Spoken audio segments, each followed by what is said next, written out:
the Honorable Prime Minister of India, Shri Narendra Modi ji, Right Honorable Christopher Luxon, the Honorable Prime Minister of New Zealand, dignitaries, ministers, head of think tanks and institutions, and our very many friends. A very warm welcome to Raisina 2025 and to New Delhi. 10 is a good number, and Raisina is 10 today. So may I request you all to join me in applauding this journey so far.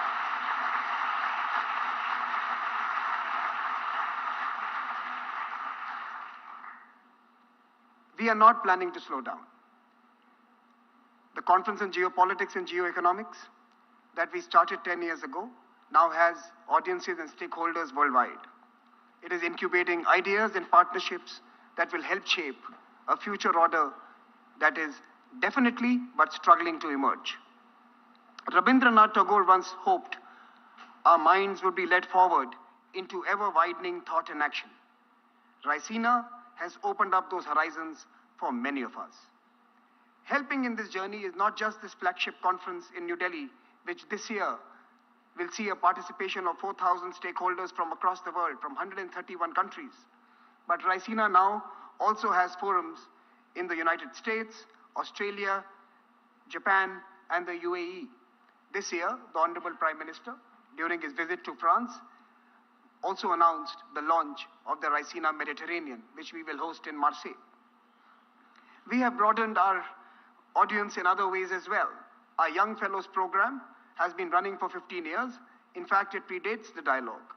Our alumni, we have counted 2,500 so far in 130 countries, are helping change the world through leadership positions in government, business, media, and civil society. At our Raisina Forum for the Future of Diplomacy, early career diplomats gather to build the bridges needed in this complex new era. We have now 200 of these early career diplomats. Raisina platforms also introduces young scholars to the important policy debates of our time. This year, our Global Student Challenge has assembled teams from 60 top-rated universities and schools across the world. And our Raisina hackathons saw the participation of 2,500 young people from 90 higher education institutions in Indian cities. The 10th edition of the Raisina Dialogue is as much an occasion for looking ahead as it is for reflecting on the road traveled. Our theme this year, Kala Chakra, the Wheel of Time, reflects this circularity of the past, present, and future that is always evolving. Time is eternal, change is constant, even as politics shifts directions. The motive force propelling Raisina 2025 are the well-being of people, the quest for peace, and the stewardship of our planet. These are the pressing priorities facing our humanity, and they are also the culmination of the dialogues, years of discussion so far. In 2016, we set out to connect Asia with itself and with the world. In doing so, we took the task of understanding multilateralism in a multipolar world. That vital project has engaged us ever since. 2020 changed our societies and our nations forever. Our attention turned to the dynamics of a viral world, a world of viruses and vaccines, of expansionist and revisionist powers, and of information and news that fed our biases. Yet, some geographies remained a beacon of hope. In particular, India's G20 presidency was a lighthouse in the tempest. And last year, we sat down and devised new strategies and frameworks to engage a brave new post-pandemic world. These are many threads that the Raisina Dialogue 2025 weaves together for you. Kala Chakra, people, peace, and planet, the proposition that brings us here today. Our Prime Minister has invested in these through his decisions and actions. The US and European leadership has expressed the same desire. Many number of leaders from the Global South also expect the same from the frameworks that we so design. When we all seek the same end, why are we so far apart? Let us bridge the distance here in New Delhi at the Raisina Dialogue. Conversations are the first step towards peace, progress, and prosperity. However hard the circumstances, we cannot allow dialogue to die. We must shun the culture of cancelling each other. We must listen and we must work constructively towards lasting solutions. But as a conference organizer, let me just tell you, there are more demands for speaking roles than there are for sitting in the audience. Prime Minister Narendra Modi ji, sitting before us, has demonstrated the power of listening. Since 2017, he has attended the Raisina Dialogue every year and spoken only once, setting a personal example about the importance of listening, absorbing, and understanding. His tireless efforts to promote dialogue on the world stage are also an inspiration. As he urged us recently, quoting the poet Rumi, "Raise your words, not your voice. It is rain that grows flowers, not thunder." Our hearts are filled with pride that Raisina Dialogue has evolved into a truly global public square. Incubated by India and nurtured by the world, this arena has allowed 1,000 ideas to bloom, nourished by the constant showers of wisdom that does not take anything as a given, that challenges what is, and dares to visualize what could be. I welcome you all once again to the dialogue and to our Raisina family. Let us debate, let us disagree, and let us discover. And let this begin now. Thank you so much for joining us in New Delhi. Let me now invite the chairman of the Observer Research Foundation, Mr. Sanjay Joshi, to introduce the theme and our speaker this evening. Mr. Joshi.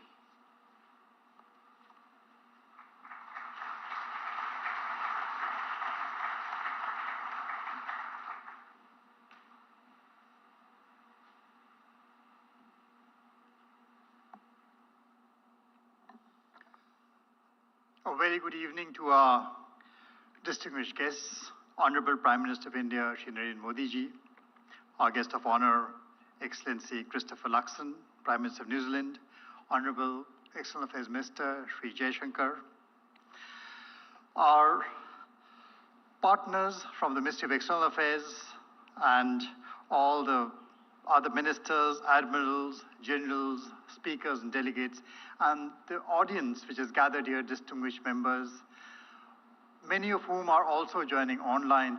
Welcome to Raisina 2025.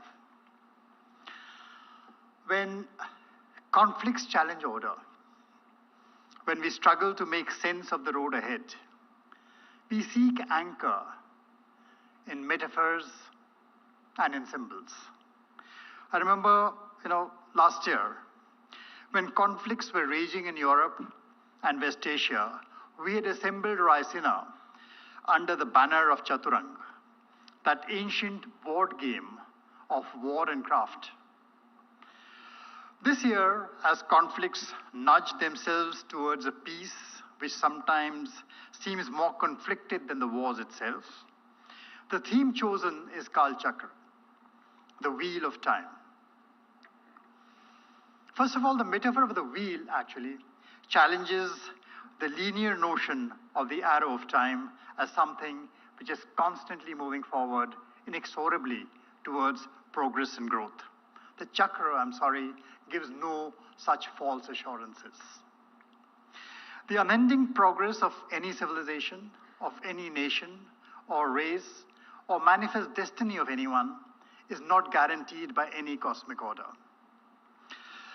We repeat mistakes, our best intents lead to consequences we never intended, and order frequently does descend into chaos. The chakra actually signifies a motion which is far more complex than the circular monotony of a wheel. It is about cycles of decay and cycles of renewal. It is about the dance of the planets, which is set in motion by a balance of mutually opposite forces. There's a centrifugal force that left to itself can cause the dance of the stars to unravel. They can just be flung out of course. And opposing it is a centripetal force always recentering things, pulling things towards the center. Should that centripetal force run riot, the system starts imploding, collapsing upon itself into a black hole which sucks up everything, mass, energy, to end in a dead world from which even light cannot escape. At one extreme of the spinning vortex of time is a fragmenting order, which is called the mandal, the fragmenting pattern, tearing apart the cohesion of societies, disrupting the environmental balance, hyper-individualism, ecological collapse, dissipating into a world of entropic decay. At the other end lies a collapse bundle, the collapse pattern, overly rigid, homogenized, a world of authoritarianism and ecological monocultures, where over-integration stifles innovation, and instead of change and evolution, even time freezes unmoving. So central to this whole idea of Kal Chakra, which is a theme of this conference, is the idea of impermanence. No state, thankfully, lasts forever, for each contains the seed of its opposite. That makes it not just a non-linear system, it also makes it a non-binary system. A non-binary system cannot be understood in very mechanistic, dualistic terms. It cannot be understood in terms of black and white. There's too much color in it. Because to do that is to lose nuance, to be unable to understand the nature of complexity and be defeated by complexity. So Vasudhaiva Kutumbakam, which our Prime Minister keeps on urging, is that ideal in the cosmic order. One that is offered as an all-encompassing guide for a world that is impermanent, interdependent, and infinitely interconnected. In truth, everything around us, is this dance of Kal, time, and Mandal, which is order. And that fundamentally challenges humans. Remember, in Buddhism, ultimately, this calibration between the two is not defined as a goal. It is defined as a practice. It is something which must be kept on constantly. It is not an endpoint. And to do that, it challenges conscious humans, thinking humans, to engage through thought and through action to practice bringing that order back together again, that balance back together again. So we meet to celebrate a decade of Raisina in 2025, to examine precisely that world of thought and action, which helps us recognize that every movement, whether tightening into unity or fraying into disorder, also contains the seed of its opposite. In the final analysis, in the Kal Chakra, neither order nor chaos are endpoints. They are merely transitory phases which demand recalibration. And recalibration is a time for sometimes difficult and unconventional decisions. So at ORF, we extend our welcome and best wishes to everyone here for 3 days of the most thought-provoking conversations. And I'm delighted this year to present His Excellency Christopher Luxon, the Prime Minister of New Zealand.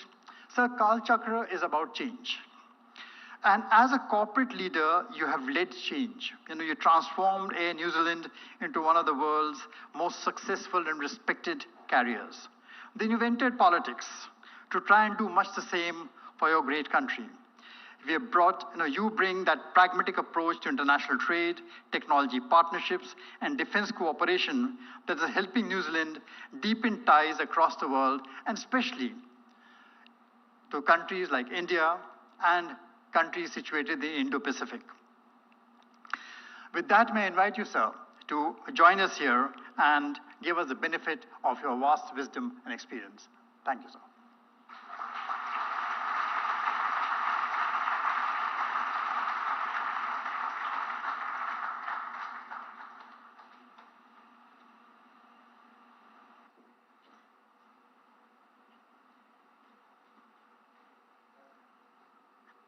Namaskar, Sat Sri Akal, Kia ora, and good afternoon, everyone.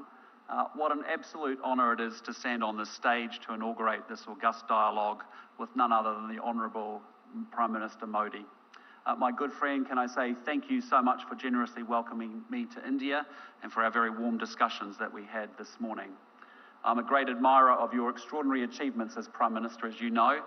In the almost 11 years that you've occupied the Prime Minister's office, you have weathered the COVID storm and still managed to expand India's economy by 50%. You have lifted 250 million of your countrymen out of poverty and eliminated extreme poverty. And today, India is at the leading edge of technology with massive innovative potential.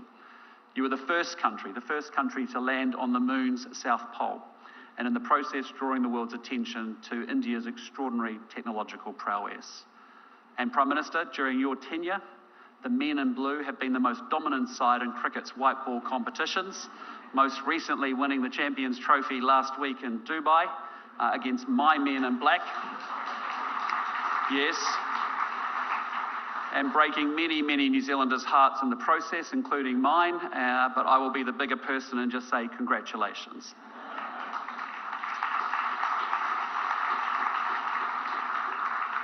Among this catalogue of achievements is the reason that we gather today, the Raisina Dialogue, a forum that provides a moment every year for thought leaders from across the world to focus their collective minds on the contemporary strategic challenges being navigated right here in the Indian Ocean. And I applaud Dr. Jay Shankar and Samir Saran for the intellectual leadership that they have shown driving this dialogue over the past 10 years. It has grown into a hugely influential forum. And look no further than the luminaries that you attract. 6 former heads of government and ministers from over 30 countries and representation from so many more here today. And I just hope that my remarks today add to the debate in some small way. Ladies and gentlemen, it is more than 200 years since Indians and New Zealanders began living side by side. At the beginning of the 19th century, well before we became a nation, Indian sailors jumped ship in New Zealand, with some meeting up with locals and marrying into our indigenous Māori tribes.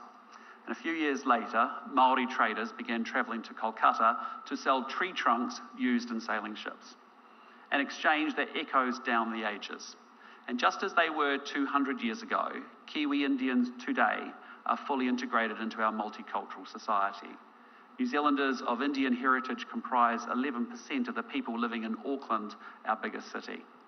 And I've brought with me to New Delhi a selection of the Kiwi Indian community leaders, members of parliament, captains of industry, yes, professional cricketers, and even an online influencer who has revolutionised investment for women the world over.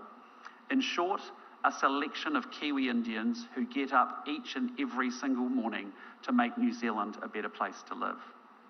And our trade has diversified considerably from wood thanks to the increased sophistication of your economy. India today is a critical source of pharmaceuticals and machinery for us, while we are a great tourism and education destination for you. And India has become an ever more significant feature of our society. And yet while there has much that has been developed and changed, there has been something missing at the core of our relationship. With a country as consequential as India, we need rich political interaction, engaged militaries, strong economic architecture, and connections that support a diaspora that bridges between our two great nations. Prime Minister Modi and I sat down today and we charted out the future of our two countries' relationship, a future that builds from where we have been and one that is wholly more ambitious about what we will do together in the future. We agreed to our defence forces building greater strategic trust with one another while deploying together and training together more. We want our scientists collaborating on global challenges like climate change and on commercial opportunities like space. We are supporting our businesses to improve air links and build primary sector cooperation. We will facilitate students and young professionals and tourists to move between our two countries. And we've instructed our trade negotiators to get on and negotiate a comprehensive free trade agreement between our two great nations. A comprehensive agenda to underpin a comprehensive relationship. And as we both look to the future, the opportunity for both of our governments is to sustain that momentum, not only to follow through on the commitments that we have made to one another, but to proactively build on that platform by exploring new opportunities and creating new architecture, to ensure that we are creating strategic trust and commercial connection between two countries at the bookends of our wider Indo-Pacific region. Ladies and gentlemen, it is to the Indo-Pacific that I now turn. And there are many reasons to be excited about our region, and I want to single out the two biggest opportunities. First, India and New Zealand are fortunate enough to live in the world's most economically dynamic region. The Indo-Pacific will represent 2/3 of global economic growth over the coming years. And by 2030, it will be home to 2/3 of the world's middle-class consumers. And India itself lies at the heart of this exciting economic future. And it's easy to focus on the troubles the world faces, but it's worth reflecting for a moment on what economic development at this scale means at a human level. Here in India, you've gone from only the very few in rural areas having a water or power connection to almost everyone. And that means that people have better health and education outcomes, and that in turn creates hope and optimism about the future for individuals and their families. Replicated across literally hundreds of millions of people, that process of development generates dynamic economies, growth that offers massive opportunities for every country in the Indo-Pacific region and the families and the individuals within them. Now, the second big opportunity is technological change. We are on the cusp of a transformation of our economies and societies in a way that we can barely now imagine. I'm talking about artificial intelligence, which is within reach of achieving the cognitive powers of a human being. But I'm also thinking of a range of other technologies, quantum, biotech, advanced manufacturing, that are going to have profound impacts on our economies. And it has felt like this technological transformation has been long heralded, but never quite arrived. Well, it seems to me that a series of innovations, the always online world, big data, powerful computing, machine learning, accumulating in ways that are going to tip over into a dislocation that is new and altogether different. The game is about to change because we are on the cusp of an explosion in the application of AI, a technology that will have an impact across the whole economy, not just in one or two sectors, a technology that will transform the way that we work, the way that we study, and the way that we entertain ourselves, a technology that will force governments to think in entirely different ways about how they deliver public services and secure their nations. And certainly this presents risks that will need to be managed. For example, militaries are already using AI, which means the international community is going to need to develop new norms about how this is done in a way that ensures compliance with the rules of war and also ensures human responsibility in conflict. But my message is that while we need to manage that change, we cannot allow ourselves to be paralysed by the risks. For those who believe that they can outcompete through this period of technological disruption and dislocation, the opportunities are there. The citizens, the companies, and the countries that embrace the coming change will be the ones that reap the dividends. Yet there's also no doubt that there are fundamental trend lines in the Indo-Pacific that present geostrategic risks to both growth and prosperity. And these have long-term drivers that are not going away and have been amplified by recent events. Past assumptions that underpin the previous generation's geopolitical calculations are being totally upended. A fortnight ago, the Singaporean Foreign Minister, Vivian Balakrishnan, put this change very eloquently when he said, "The world is now shifting from unipolarity to multipolarity, from free trade to protectionism, from multilateralism to unilateralism, from globalization to hypernationalism, from openness to xenophobia, and from optimism to anxiety." This is a global change, not isolated to one region. And certainly though we live today in an Indo-Pacific navigating contest and rivalry with a period of strategic uncertainty, I think there are three big shifts that make for challenging times for all of us ahead. The first is that we are seeing rules giving way to power. Previously, we could count on countries respecting the UN Charter, the law of the sea, and world trade rules. That sadly cannot be assumed in an age of sharper competition. And instead, we risk dangerous miscalculation at flashpoints, and these range from the militarization of disputed reefs to dangerous air movements, from land border incursions to breakout nuclear capabilities.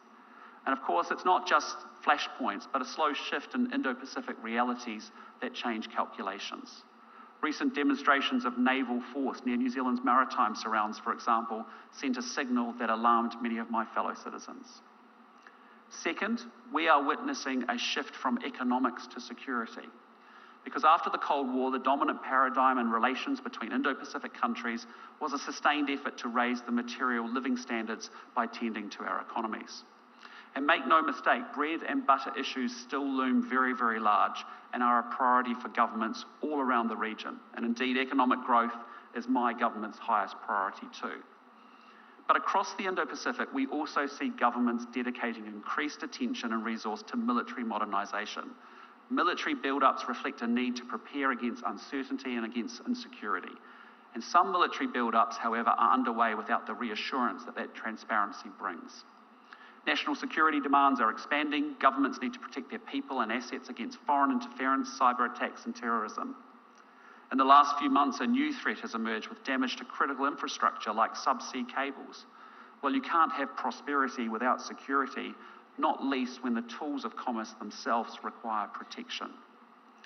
The third big geo-economic shift, as I see it, is from efficiency to resilience. Where previously Indo-Pacific economies saw even deeper interdependence as a dynamo for growth, that can no longer be assumed in an age of decoupling. Onshoring, protectionism and trade wars are displacing best price, open markets and integrated supply chains. And so we find ourselves in a world that is growing more difficult and more complex, and especially so for smaller states. However, we must engage with the world as it is, not as we wish it to be. And so, like most countries across the region, New Zealand's strategic policy is being shaped by our assessment of these trends. We have agency to shape the Indo-Pacific that we all want, but we must do so with energy and with urgency.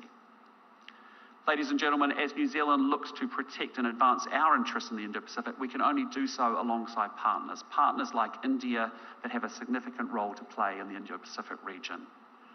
In an increasingly multipolar world, India's size and geostrategic heft gives you autonomy. At the same time, your democratic partners in the Indo-Pacific offer you a force multiplier for our convergent interests. For at a time when democracy is in decline with less than half the world's adults electing their leaders, it truly is an inspiration that 650 million Indians turned out to vote last year in the largest election in history. Your national election is a triumph of logistics, but it's also a triumph of legitimacy. An election that means your leaders serve their people rather than your people serving their leaders. Now, I don't advocate arbitrary divisions between democracies and autocracies, and just because we are democracies, we won't always see eye to eye. Nonetheless, there's truth in the fact that our democratic governance means that we share a belief in the freedom to choose, giving everyone a voice and respect for the rules. Our interests increasingly converge around seeing three ideas as an aligned set of organising principles for our Indo-Pacific region. And the first is that we want to live in an Indo-Pacific where countries are free to choose their own path, free from interference. A region where no one country comes to dominate. And it is a sign of the times that I have to stand here defending respect for sovereignty, yet New Zealand's approach is increasingly shaped around that objective. Just on Saturday, I joined a call led by Prime Minister Starmer focused on what more those contributing to Ukraine's defence can do to support a just and lasting peace, to help a country whose sovereignty and territorial integrity has been so flagrantly attacked. And in my own home region, our fellow Pacific neighbours are navigating geostrategic dynamics that are their sharpest in nearly 80 years. And in a deeply contested world, Pacific partners are being asked to make choices that may undermine their national sovereignty. They risk falling into over-indebtedness. They must make choices about dual-use infrastructure, and they face pressure to enter new security arrangements.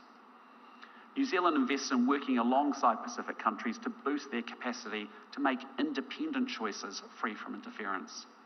Yet size alone cannot inoculate a country from these dynamics. Building strong and diversified relationships is the key to mitigating the risk of dependence on a few. And that is why my government is investing in our key relationships, from traditional partners to thickening and deepening our relationships across Southeast Asia, and in a serious way with India too. And we have a responsibility to invest in our own security as a down payment on our future ability to choose our own path. And that is why New Zealand will be scaling up and doing more to support our own defence. We plan to better resource and equip our defence force to ensure that we can continue to defend our interests, whether in our near region, in our alliance with Australia, or in support of collective security efforts with partners like India. Alongside this investment in capability, we're making tangible contributions across the Indo-Pacific. When I was in Japan last year, for example, I saw firsthand the work of our aviators and what they do to detect and deter North Korea's sanctions-busting activities. The New Zealand Navy is leading Combined Task Force 150, responsible for multinational activities to protect trade routes and counter smuggling, piracy and terrorism in the Indian Ocean and Gulf of Aden. We are fortunate indeed that India has agreed to take up the deputy command. And underlining these naval connections, one of our frigates, Takaha, is in Mumbai later this week.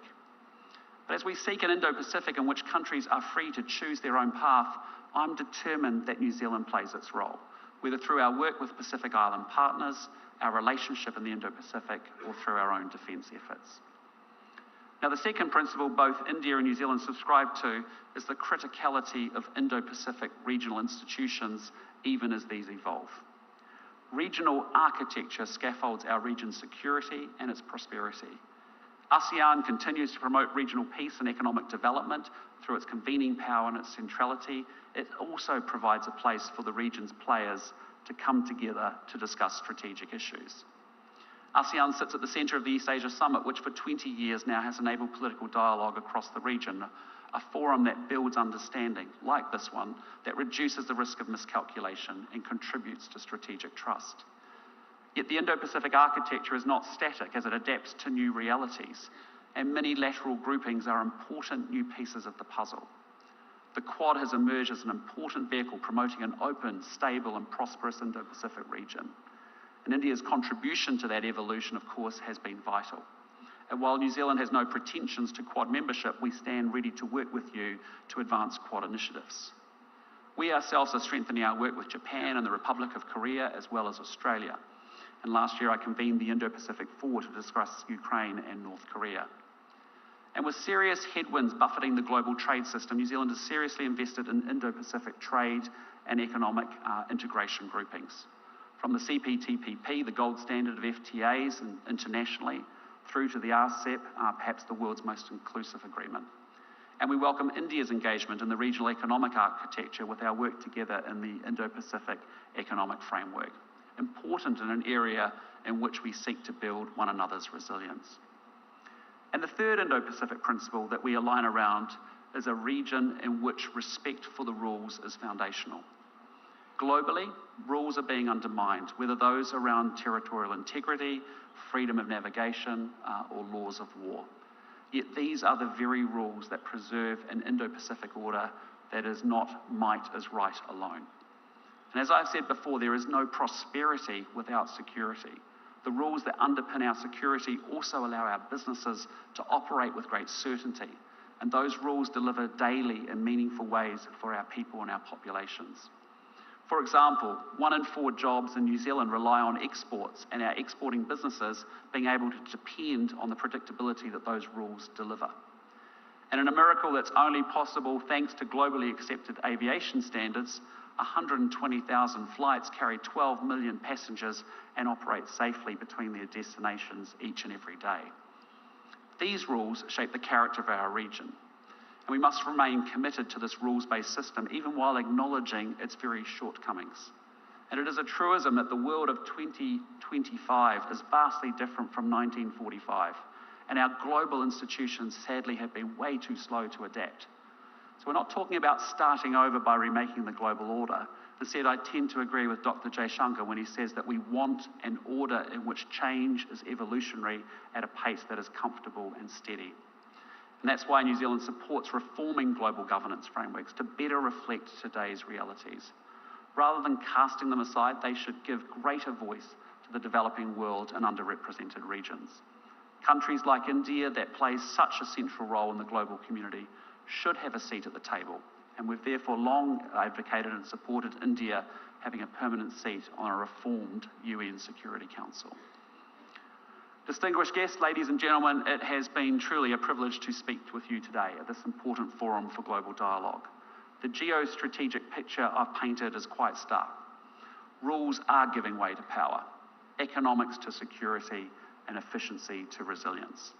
And the tectonic shifts unfolding highlight that we, working alongside partners and friends, must navigate disruption, uncertainty, and sharpening pressure on our national interests. Yet we will not be overwhelmed by complexity and challenge. We must go forward with great confidence. We live at the heart of the world's most exciting and dynamic region, the Indo-Pacific. We live in an era of technological transformation that offers outsized opportunities. And we are countries with solid underlying democratic institutions which will underpin our society's future success. India and New Zealand have extraordinarily talented people, and both our countries have a clear plan that reflects and reinforces the connections between our security and our prosperity. We cannot afford to be thrown by the rapid pace of change. We must grapple with shifting realities and capitalise on these for all of our people's benefits. We will create and seize opportunities. We will invest in our capabilities. This is our region, and its future will be shaped by the choices that we all make together. Thank you, ngā mihi nui, and dhanyavad. Thank you very much.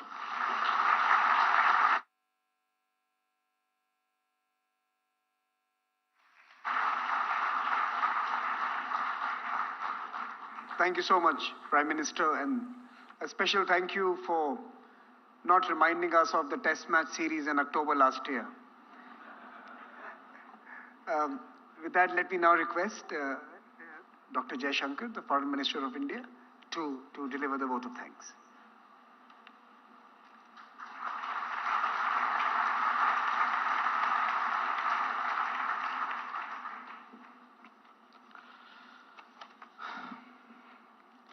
Good evening. It's my privilege to deliver the vote of thanks that will conclude the Raisina Dialogue's inauguration this evening. First, let me thank the chief guest, Prime Minister the Right Honourable Christopher Luxon of New Zealand. As all of you can see, he not only has considerable knowledge of India, but a real commitment to advance our ties. His perspectives on the Indo-Pacific are particularly valuable at a time when the world is debating the nature of the global order. To Prime Minister Narendra Modi, I would reiterate our deep appreciation for his vision and motivation that has driven the Raisina Dialogue. As we begin its 10th edition, I hope that we have lived up to his expectations of India hosting a world-class gathering. To the ORF, I can only restate how much the Ministry of External Affairs values our partnership, and we are glad to see it now expressed across different geographies. But most of all, to all of you, participants and delegates, the Raisina would not be what it has become without you. Please keep coming, please keep arguing, please keep listening. Ladies and gentlemen, the world order is clearly undergoing a great churn. This requires leadership, the kind that we have in the room today. It requires systems to think differently, not simply falling back on old assumptions to deal with new situations. And it requires honest conversations, fresh ideas, and creative solutions. The value proposition that Raisina offers in that regard is higher than ever. So I know I speak for all of you in saying, let the dialogue begin. Thank you.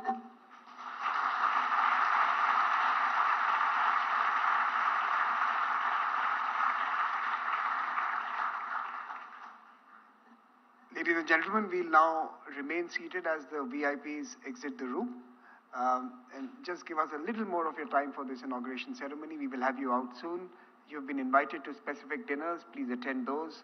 Some have been invited to our gala opening dinner in the lawns outside. We look forward to receiving you there. But do allow the VIPs to leave the room.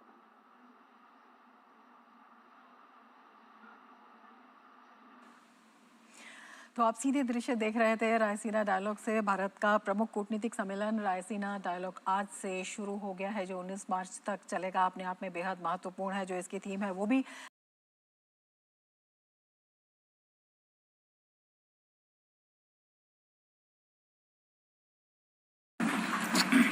Thank you very much. It's a great honor to have Prime Minister Modi of India. He is a great friend.